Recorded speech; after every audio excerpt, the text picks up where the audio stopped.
So hello everyone, good morning. তো আজ সকাল সকাল আমার রান্না বান্না সমস্ত কিছু কমপ্লিট হয়ে গেছে। তো এখন 11টা মতো বাজছে।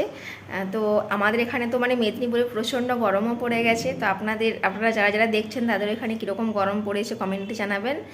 তো চলুন তাহলে কী কী রান্না হয়েছে দেখাই।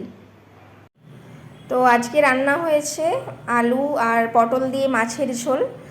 তো এরকম ঝোল অনেক দিনই খাওয়া হয়নি, তো আজকে বানালাম তাই। আর এখানে আছে, এটা হচ্ছে ওই খসলা শাক আছে, এটাতে খসলা শাক দিয়ে আর ওই মাছের মাথা ছিল দুটো, ওটা দিয়ে একটু চচ্চড়ি মতো করেছি। আর এখানে তো আছে ভাত। তো এই হচ্ছে আমার আজকে রান্না। তো চলুন আবার খাওয়ার সময় দেখা হচ্ছে।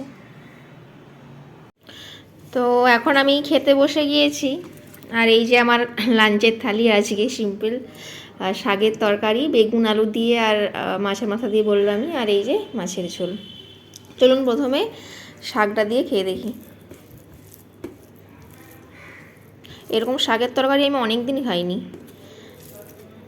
মানে বাড়িতে হয়, মা করে, কিন্তু আমার তো আর বাড়িতে যাওয়াও হয়নি আর এখানে করাও হয়নি।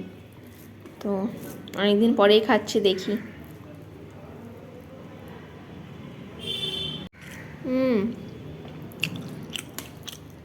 দুর্দান্ত হয়েছে শাকটা। এর মধ্যে মাছের তেলটার মাথাটা আছে না, ওই জন্য আর একটু বেশি ভালো লাগছে। তো তারপরে খাবো এই যে মাছের ঝোলটা দিয়ে। তো এই পোনা মাছ আমরা তো এখন মানে আগে প্রচুরই খেতাম, আমাদের বাড়িতে তো পুকুর আছে, আপনারা জানেনই। তো এখন অনেক দিনই খাওয়া হয়নি মাছ মানে এই বড়ো মাছ আর কি, খেতে ভালো লাগে না। তো তাই অনেক দিন পরে আবার বললাম যে আজকে একটু বড় মানে পোনা মাছই আনো।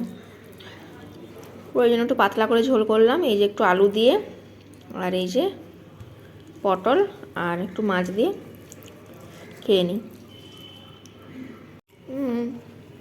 এটাও জাস্ট অসাধারণ হয়েছে। তো আপনাদের কাদের কাদের এরকম মাছের ঝোল খেতে পছন্দ পাতলা করে, কমেন্টে জানাবেন।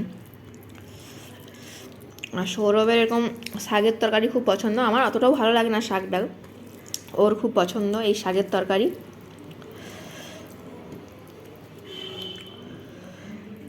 তো চলুন তাহলে খেয়ে নিই বাকিটা, আবার দেখা হচ্ছে পরের একটি ভিডিওতে।